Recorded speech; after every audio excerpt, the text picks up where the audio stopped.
तो अभी हम पोखरा से चले थे, हम धामपुस में बैठे हैं। 2 दिन हम यहाँ पे स्टे कर चुके हैं। यहाँ के लोगों से हम लोग मिले हैं, विशाल भाई, बातचीत किए हैं। अभी धामपुस में आज निकलना है। तो मॉर्निंग का ब्रेकफास्ट हमने सोचा कि बैठते हैं, शूट करते हैं, बात करते हैं कि 8 तारीख से जैसे हम निकले हैं हमें कैसा लगा नेपाल, क्या रहा एक्सपीरियंस। अब मतलब हाफ पे अभी हम है, हाफ हमें जर्नी और कवर करनी है। काठमांडू बड़ी इंपॉर्टेंट प्लेस है, वहाँ आज हम जाएंगे, जो कि यहाँ की कैपिटल भी है। तो विशाल भाई, तो अभी तो हम बस अब सोच रहे थे कि निकल जाए अभी, फिर हमने कहा कि अभी जर्नी थोड़ी लंबी है। आज सुबह बारिश भी हुई है, तो उससे क्या हाँ। हुआ कि बड़ा मजा आ रहा है, मतलब एकदम। मौसम काफ़ी अच्छा है यहाँ पे, और पीछे का भी नज़ारा आप देख ही सकते हैं। काफ़ी अच्छा लग रहा है, बहुत शांत है। वैसे तो यहाँ से जाने का मन नहीं हो रहा है, क्यों? एकदम नहीं मन हो रहा है, मन कर रहा है 2-4 दिन और बैठे, लेकिन अभी काम पे भी जाके लगना है। तो वही है, अभी आज यहाँ से निकलेंगे। लेकिन अच्छा सा ब्रेकफास्ट हमने लिया है, ऑमलेट लिया है, बताते हैं कैसा है। ऑमलेट लिया है, ब्रेड लिया है, जैम है और हनी दिया है इन लोगों ने। तो उससे यहाँ का नाश्ता करेंगे। यहाँ का पानी हमने कहीं बिस्लेरी नहीं पी रहे हैं, हाँ। और हम सीधा यहाँ का लोकल पानी पी रहे हैं। पी रहे हैं। वो बहुत ही अच्छा है। हाँ। एक तो टेम्परेचर इतना यहाँ पे अच्छा है ना कि ना ज़्यादा गर्मी है ना ज़्यादा ठंडी है। इतना है कि आप आराम से सो सकते हो। हाँ।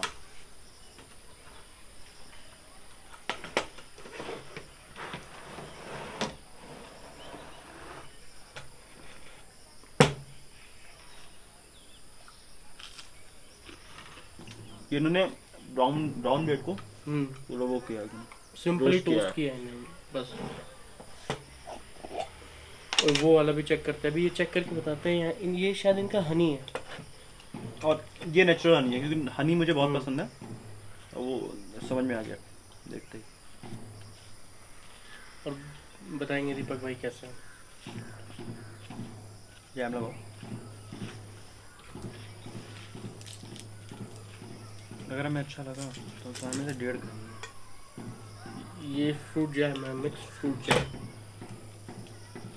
देखिए आप, शायद आपको आवाज़ आ रही होगी, तो पीछे स्कूल है एक, अभी बच्चों का प्रेयर हो रहा है वहाँ पे। हमने कल वहाँ पे कवर किया था, लेकिन कल स्कूल ऑफ था। कल स्कूल ऑफ था, लेकिन एक्चुअली 2 दिन की यहाँ छुट्टी चल रही थी ना। एक तो रक्षाबंधन की यहाँ पे 2 दिन की छुट्टी थी, तो सारे स्कूल्स बंद थे, सारे ऑफिसेज वगैरह, हर चीज़ यहाँ पे 2 दिन के लिए बंद थे। आज संडे है ना? आज संडे कहाँ है भाई, वो संडे कहाँ है? आज कौन सा दिन है? आज सैटरडे है। जान दीजिए।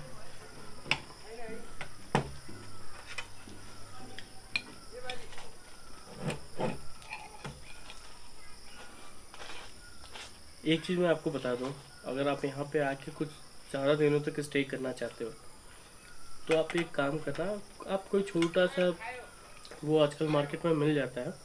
अच्छा, यही हमने सबसे बड़ी प्रॉब्लम देखा है ना, हाँ। धामपुस में खाने पीने की चीज़ें बहुत महंगी हैं। बहुत महंगी है। अभी जैसे हम बताइए, हमने सिर्फ ऑमलेट ही लिया है, ठीक है, ऑमलेट ये यहाँ पे। ऑलमोस्ट 500 रुपये से ऊपर का है। हाँ, तो सिर्फ हमने सिर्फ क्या लिया है, ब्रेड लिया है और ऑमलेट लिया है, बस। इसके अलावा तो हमने ये कुछ 500 से ऊपर का ही ये है ब्रेकफास्ट। अगर आप देखो ना, 170 का यहाँ पे एक ऑमलेट है, ठीक है। हमने रात को रोटी खाई, 2 रोटी। कितनी दीपक भाई? 220 रुपये। 220 रुपए में 2 रोटी। 2 रोटियाँ। और यहाँ लोग आटे की रोटी नहीं खाते, यहाँ पे लोग मैदे मैदे की रोटी ज़्यादा खाते हैं। और अगर आप प्योर वेजिटेरियन हो, जैसे कि 2 टाइप के वेजिटेरियन होते हैं, एक सिर्फ नॉनवेज नहीं खाते हैं, बाकी उनको और कोई ज़्यादा इशू नहीं होता उनके साथ खाने वालों को। लेकिन यहाँ पे क्या है कि अगर आप नॉन वेजिटेरियन हो तो फिर ठीक है। अगर आप कम्प्लीटली वेजिटेरियन हो तो यहाँ पे थोड़ी आपको प्रॉब्लम हो सकती है, क्योंकि यहाँ की किचन में सेम बर्तन में नॉन वेज भी बनता है। तो इस बात का आप ध्यान जरूर रखें। यहाँ पे एक तरीका लोग कर सकते हैं कि एक आता है छोटा वाला गैस, बहुत छोटा सा आता है, 500-600 में आ जाता है, अमेज़ॉन पे हमने देखा था। उसमें क्या है कि आप लेके आइए, मैगी वैगी आप बना सकते हैं, ब्रेड वगैरह आप उससे सेक सकते हैं। ये है कि आपका बेसिक खाना पीना चलता रहेगा। नेपाल में कुछ कुछ जगह है जहाँ पे डेडिकेटेडली इंडियन क्यूजिन मिलता है, लेकिन अगर आप पोखरा से ऊपर बढ़िए, वो महंगा भी है। हाँ, वो महंगा है, लेकिन जैसे खाना है उसके लिए चलो मिल जाता है। लेकिन आप पोखरा से आप ऊपर बढ़िए, आप धामपुस में आइए, यहाँ पे 100-200 परिवार है मतलब 100-200 घर बने नहीं हैं। नहीं नहीं, यहाँ पे जो टोटल फैमिली है, कल मेरे एक लोकल से बात हुई, उन्होंने बताया 2,500 फैमिली है। 2,500 फैमिली। हम्म। क्योंकि यहाँ पे धामपुस में जस्ट बैक में वो सब। नीचे जाके होंगे वैली में बाकी के घर, हाँ है ना। यहाँ तो जैसे हम ऊपर से देख रहे थे 200-300 घर होंगे। हाँ। अब जैसे जैसे आप ऊपर बढ़ते जाओ, आपको बहुत सारे यहाँ पे होम स्टे मिल जाएंगे। होम स्टे का कोई भी प्रॉब्लम नहीं है यहाँ पे। अगर आप अटैच वॉशरूम के साथ लेते हो तो वो करीब करीब आपको नेपाली करेंसी में 1,000 रुपये हो जाएंगे। लेकिन हमने जो लिया है इसका व्यू बहुत अच्छा है हम्म। और एकदम पुराने जैसा लग रहा है, मतलब लग रहा है कि करीब 100 साल पुराने कमरे में हम रह रहे हैं, वो फील हो रहा है। आप रूम लेने से पहले एक चीज़ जानना, आप पहले बोलना कि मुझे व्यू दिखाओ। अगर आपको वहाँ से व्यू अच्छा लगेगा, क्योंकि हो सकता है आप 2-3 घरों में देख लें, जहाँ से आपको व्यू सबसे अच्छा है वहाँ पे आप लें। जैसे कल हम जब एक्सप्लोर कर रहे थे तो हम गए थे, हमने एक जगह डियर देखी थी, मतलब घर के सामने डियर आ रहे थे, चल गए। वो बहुत अच्छा था। वो चीज़ें हम वहाँ पे थोड़ा और भी अच्छा व्यू था, बैठने का और भी स्पेस था। ये बहुत एकदम प्योर हनी है, ये मैंने ट्राई नहीं किया। प्योर हनी है। चीज़ें यहाँ पे आपको चीजें महंगी मिलेंगी लेकिन लोग बहुत अच्छे हैं, सिंपल है। और चीज़ें प्योर मिलेंगी आपको। अभी हमारे साथ एक लड़की थी यहाँ पे, वो यहाँ पे खाना बना बनाती है, वो क्लास 12 में पढ़ती है। वो कल पूरे दिन यहाँ पे बैठ के पढ़ रही थी, जब भी हम नीचे उतरते जा रहे थे देख रहे थे। और उसके बाद खाना बना के वो जो भी आता है गेस्ट उनको देती है। अभी वो बस तैयार होके, लेकिन वो स्कूल गई है। तो ये बड़ा अच्छा लगा कि यहाँ पे लोग बहुत ही मतलब अपने काम के लिए बड़े डेडिकेटेड हैं। अच्छा, जो भी गेस्ट आता है उसका ये लोग बहुत ही ज्यादा रिस्पेक्ट करते हैं, तो उसको कोई थोड़ी सी प्रॉब्लम ना हो जाए, कमी ना ये हो बात जाए। है। हम उस दिन रात में थक के आए थे तो इन लोगों ने बहुत कोऑपरेट किया। हो सकता है आपको ये लगे कि यहाँ पे आपसे पैसे बहुत चार्ज कर रहे हैं, देखिए। लेकिन वो उनकी मजबूरी है ना, सामान इतना नीचे से आता है। अब जैसे कल ही हमें भैया ने बिल दिखाया चीजों का, सामान बहुत महंगे हैं यहाँ। यहाँ पूरे नेपाल में सामान बहुत महंगा है। पहली बात तो सामान इंडिया से आता है, हम्म। इंडिया से आने के बाद आपका वैली में ऊपर तक आता है। अच्छा, अब जैसे इंडिया में आपको 200 किलोमीटर जाना है तो तुम्हें 3-4 घंटे लगेंगे, लेकिन यहाँ पे भाई 200 किलोमीटर करीब 10 से 12 घंटे 10 से लग 12 जाते घंटे हैं। लगते हैं। ये प्रॉब्लम है यहाँ की। बहुत ये रोड बहुत मतलब रोड पे काफी अच्छा काम नहीं किया है यहाँ की गवर्नमेंट ने। तो रोड बहुत पहाड़ी इलाके है सारे। रोड्स पे काम करें तो काफी और हो सकता है अच्छा। हालांकि हमने पोखरा को देखा, पोखरा को काफी टूरिस्ट के हिसाब से बहुत अच्छा काम किया गया है। बहुत नीट एंड क्लीन, बहुत नीट है। आपको जहाँ हमने गंदगी लुम्बिनी- जल्दी कहीं नहीं दिखेगी। जहाँ हमने लुम्बिनी में इतना प्रॉब्लम फेस किया था हम्म। कि मतलब अगर हम दर्शन करते हैं या अगर हम घूमते हैं सारी जगह बुद्धा प्लेसेस पे, तो वहाँ पे बड़ा ही प्रॉब्लम था। एक जगह तो दूसरी जगह जाना बड़ा मुश्किल था। तो वहाँ पे मुझे देखा कि टूरिज्म में काफी कमी है गवर्नमेंट के। लेकिन जैसे ही उसके आगे पोखरा में बढ़े, Pokhara is the best place in the world, जहाँ पे आप आसानी से आइए, पीसफुली रहिए, आपको कोई कुछ नहीं बोलने वाला है। आप लेक साइड पे जाके बैठिए, वैसा व्यू बहुत ही रेयरेस्ट मैंने देखा है अभी तक जितना भी एक्सप्लोर किया है। पोखरा की ये क्वालिटी सबसे अच्छी है कि अगर आप कुछ ऑनलाइन भी काम कर रहे हो तो आप यहाँ पे आओ, 1 महीने के लिए आप कोई सस्ता सा आप गेस्ट हाउस या कुछ भी हॉस्टल वगैरह देख के ले लो। यहाँ पे होटल रूम के चार्जेस महंगे नहीं दिख रहे महंगे मुझे। नहीं। पोखरा में भी नहीं है। जैसे पोखरा में अगर आप 700-800 में देखोगे ना, बड़े अच्छे घर कमरे मिल जाएंगे। लग्जरी कमरे आपको 1500-2000, जैसे हमने लिए थे। हमारे कमरे काफी अच्छे थे। हमने तो इसी लिया था। हमारे 2000 इंडियन रुपीस थे। तो ये चीज है। हाँ, लेकिन आपको नॉर्मल भी रहना है ना, आपको इंडियन 500-600-700 में आपको पर डे कमरा मिल जाएगा। नॉर्मल बहुत अच्छे, लेकिन अच्छे होंगे। वॉशरूम वगैरह अटैच मिल जाएगा और 1,000 रुपए तक में आपको एसी भी मिल जाएगा। मिल जाएगा अगर आप थोड़े ऑफ सीजन में आते हो तो। हाँ। सीजन में आओगे तो फिर नहीं मिलेगा। क्योंकि इस समय मगर हम पोखरा में देखा, हमने पोखरा में ऑफ सीजन नहीं लग रहा था हमें। पोखरा में टूरिस्ट हर जगह थे, इंडियंस काफी कम थे। मोस्टली वहाँ के लोकल लोग भी बहुत एंजॉय करते हैं, वहाँ के लोकल भी। लेकिन अगर तुम देखोगे तो लोकल मैक्सिमम 30-40% दिख रहे थे। ज्यादातर आपको कोई यूएस से आया है, कोई अर्जेंटीना हाँ। से आया है, कोई टर्की से आया है, कोई ऑस्ट्रेलिया से आया है, यही हमें दिख रहा था। लेकिन एक चीज हमने ये देखा, ये लोग सम्मान बहुत करते हैं गेस्ट का अपने। ये पूरे नेपाल में है, जो अतिथि देवो भव हमारे यहाँ कहा जाता है। दूसरी एक और बड़ी बात मैं देख रहा हूँ, हिंदू रिलीजन को हम लोगों से कहीं ज्यादा बेहतर से ये यहाँ पे ये लोग निभाते हैं। अब जैसे कि वहाँ पे जनवरी फरवरी, यहाँ पे हमने लोगों से मुंह से नहीं सुना, लोग आषाढ़ भादो ऐसी बातें वो इस बोल रहे हैं तरीके जो के महीने प्योर हिंदी use के करते महीने हैं। होते हैं। और यहाँ की नई जनरेशन भी, हाँ, नई जनरेशन भी इसी तरह से यहाँ पे बात करती है। तो ये बड़ी अच्छी चीज लगी है। हम कम्प्लीटली इंग्लिश कैलेंडर को ही अब मानते हैं, ये अभी भी ये पूरी तरीके से अभी भी अपने पुराने ट्रेडिशन को ही मानते हैं। अब ये इनकी एक डिमांड ये है कि अभी ये फिर से चाहते, कल हमने कुछ लोगों से यहाँ बात की, वो बोले कि हम फिर से वो राजाशाही वाला वो रूल चाहते क्यों, हैं। उसके पीछे भी रीजन लोग का ये है, कोई राजाशाही में जाना नहीं चाहता है, लेकिन बात यह है कि यहाँ पे गवर्नमेंट बहुत करप्ट है, गवर्नमेंट काफी करप्शन कर रही है। गवर्नमेंट बहुत तो लोगों का कहना है कि जब हमारे यहाँ राजशाही था तो वो लोग हमारे लिए काम करते थे, लेकिन यहाँ पे नहीं करते हैं। एक मैं सबसे बड़ी बात बताऊं, यहाँ पे आने के बाद ऊपर यहाँ पे कूड़ा कोई नहीं करता है, गंदगी नहीं करते हैं, ये लोग खुद ही अपने घर के आसपास की ऐसी सफाई करते हैं, घास काटते हैं खुद से, ताकि ये एरिया पूरा क्लीन रहे। यहाँ का जो प्लान है, ये लोग करते क्या है, सिंपल, जैसे सबने होम स्टे बना रखा है और सबके घर से एक एक दो इंसान जो भी काम करता है वो जाएगा अपने घर के सामने के घास वास काटेगा, साफ सफाई करेगा। इतनी बेस्ट चीज़ मुझे लगी ना यहाँ पे, इतना बड़ा पहाड़ है, आप कहीं भी गंदगी नहीं देखते। यहाँ पे लोग ऐसा नहीं कि कहीं थूक दे कहीं फेंक दे, कुछ ऐसा यहाँ पे नहीं। क्यों? ये चीज़ बहुत अच्छी सीखने वाली है यहाँ पे। सोलर का यूज़ यहाँ पे लोग ज़्यादा करते हैं, सोलर पे काफी ज्यादा लोगों ने फोकस किया है, लेकिन ये भी है सोलर जिस लेवल पे होना चाहिए, बेसिक मतलब बेसिक लाइट बस लोग जला पा रहे हैं सोलर से, यहाँ अभी की यही हमने लोगों देखा को है। फैसिलिटी नहीं मिल पाई है, सबसे बड़ी बात मैं आपको बताऊं। लेकिन यहाँ के लोगों ने ही इस जगह को उठाया है, हाँ, गवर्नमेंट का बड़ा योगदान मुझे नहीं दिख रहा है। लोगों को ही दिखाई दिया कि जब, जैसे मैं धामपुस बताऊं, धामपुस में अभी जाके थोड़ी कच्ची रोड बनी है, कुछ 8 किलोमीटर आप दूर से देखेंगे तो पहले वहां पे सिर्फ ट्रैक करके लोग आते थे। तो जब लोग ट्रैक करके आने शुरू हो गए ना, जैसे आज से 20-30 साल पहले से, तो यहाँ धीरे धीरे लोगों को समझ में आया कि ये जब आते हैं तो ये डॉलर लेके आते हैं, तो हम इनसे पैसे कमा सकते हैं। उसके बाद यहाँ के बेसिकली, यहाँ पे मैं बता दूं, यहाँ पे गुरुंग कम्युनिटी है, गुरुंग गोरखा होते हैं जो अपने साज के लिए बड़े ज्यादा जाने जाते हैं।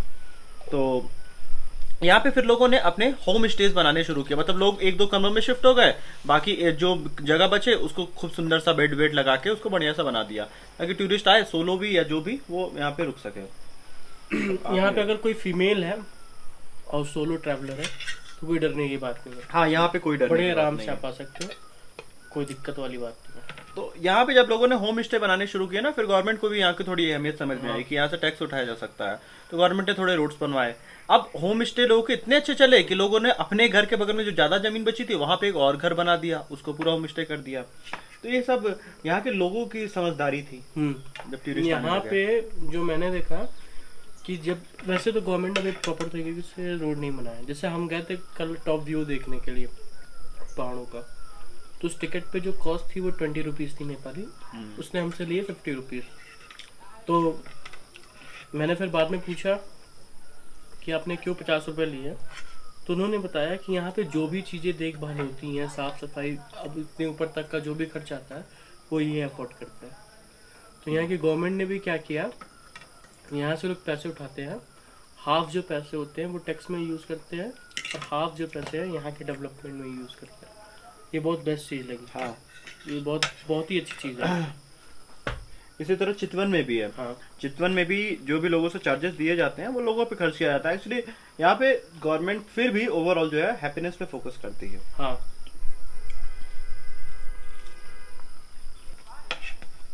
शांति यहाँ पे बहुत ज्यादा है। उसके बाद चीज़ें बहुत ऑथेंटिक है यहाँ पे। लोग जल्दी सो जाया करते हैं।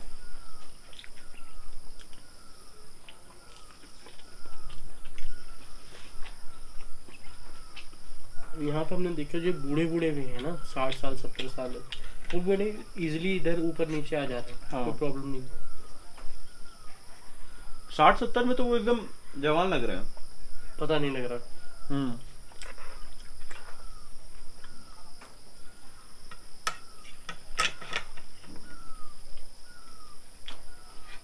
मैं बता दूं, इंडिया से आने का यहाँ पे सबसे इजी रास्ता क्या है, आप जहाँ भी हो गोरखपुर आ जाइए। गोरखपुर आने के बाद आप सिंपल वहाँ से नौतनवा जाता है, वहाँ के लिए बस पकड़िए, 2 घंटे लेगा। 2 ऑप्शन है, एक बस का है, एक प्राइवेट टैक्सी का है। प्राइवेट टैक्सी का भी है। तो मैं सिंपल रूट हम बताते हैं जो कि एक नॉर्मल आप यूज़ कर सकते हैं। बस कोई ज़्यादा टाइम टेकिंग नहीं है, 2 घंटे बस लगाएगी। उसके बाद आप वहाँ पे जा सकते हैं। हम जैसे हमने टैक्सी किया था तो हम गोरखपुर से हमें डायरेक्ट छोड़ा था बॉर्डर के सोनौली। गेट पे, सोनाली बॉर्डर पे। वहाँ से हम अंदर गए। बॉर्डर पे बहुत ध्यान रखिएगा, बॉर्डर के लोग अच्छे नहीं होते हैं, समझ में आ रहा था देख के। 1-2 किलोमीटर के बीच का, लेकिन वहाँ पे कुछ अच्छे भी लोग थे। एक आदमी मिला था वो रिक्शा वाला, तो ठीक भी लोग हैं, लेकिन एग्जैक्ट बॉर्डर पे थोड़े समझदारी थोड़ा सा रखिएगा। सतर्क रहिए। उसके बाद आप वहाँ से जा सकते हैं सीधा बुटवल, हाँ। जहाँ पे आपका है बुट उसके बाद आप वहाँ से बुटवल जा सकते हैं, जो कि 1 घंटे की दूरी पे है। या लोकल बस आप यूज़ करके, यहाँ की बसेस भी बड़ी छोटी छोटी थी। और बुटवल के अलावा आप कहाँ जा सकते हैं? लुम्बिनी। भैरवा जा सकते हैं। यहाँ आना है तो आप वहाँ से भैरवा भी आ सकते हैं। बॉर्डर से ही ये दोनों जगह जाता है। तो भैरवा अगर आप आ गए, मतलब 20-30-50 रुपये आपके लगेंगे बॉर्डर से भैरवा आने तक का। और उसके बाद आप सीधा आइए, भैरवा से बस पकड़ के, बस आपको 12 घंटे में पहुंचाएगी। शाम को अगर आप पकड़ते हैं तो आप सुबह पहुंचेंगे 6-7 बजे। आपको यहाँ पे पोखरा तक का कितना किराया होता है विशाल भाई? हम बस से आए थे तो ऑलमोस्ट हमें लग रहा है हमने 1200 रुपये नेपाली दिए थे एसी बस के, वो भी एक लोग के कि 2 लोग? एक लोग के। 2 लोग के 2400 रुपये। तो ये है, लेकिन 12 घंटे उन्होंने लगाया था। और पोखरा आइए, एसी बस है वो मोस्टली बहुत जगह रोकते भी हैं। ठीक है, प्रॉपर वो वाला सिस्टम नहीं है इंडिया के जैसा कि एक बार जहाँ से खुली फिर एक स्टॉपेज डायरेक्टली। तो इसलिए थोड़ा टाइम टेकिंग है, बट एसी बस ले लीजिएगा। और एसी नहीं भी लेते हैं तो कोई बहुत दिक्कत वाली बात नहीं है। लेकिन एसी काफी कंफर्टेबल रहता है। अगर आप 12 घंटे की ट्रैवलिंग कर रहे हैं यहाँ के रोड पे, ट्रैवलिंग करनी है तो एसी में ही बोलूँगा प्रेफर करने के लिए, क्योंकि यहाँ पे आप थकिए मत। फिर आप अगर पोखरा आ जाते हैं तो पोखरा के बाद आप सिंपल क्या करिए कि वहाँ से डायरेक्ट छोटी छोटी बसेज आती हैं। बस स्टैंड पे उतरिए। हरी चौक एक जगह है, वहाँ आ जाइए। 20-30 रुपये 50 रुपये कुछ ऐसे देके हरी चौक से आप डायरेक्ट पोखरा के लिए आपको या कोई जीप मिल जाएगी, या आप प्राइवेट बुक करके आप आ सकते हैं। तो हमने प्राइवेट बुक किया था, तो हमने शेयरिंग में किया था। एक और पर्सन था हमारे साथ, तो टोटल 700 हम लोगों ने दिया था। 21 रुपये 700 आपको नेपाली कॉइन, मतलब इंडियन हो गया 420 रुपये कुछ ऐसे। वहाँ से आप सीधे आ जाइए यहाँ पे धामपुस में आप आराम से घूमिए। तो अगर आप बॉर्डर से हैं, मतलब अगर आप बॉर्डर से चलते हैं, तो बॉर्डर से यहाँ आने का धामपुस में आपको करीब 20 घंटे लगेगा। 18-20 घंटे आपको आराम से आप आ जाएंगे। लेकिन ये जबकि जगह है सिर्फ 30 किलोमीटर। पोखरा से धामपुस की जो दूरी है वो सिर्फ 30 किलोमीटर की है, लेकिन मुझे लगता है 1-2 घंटे लग गया था आराम से।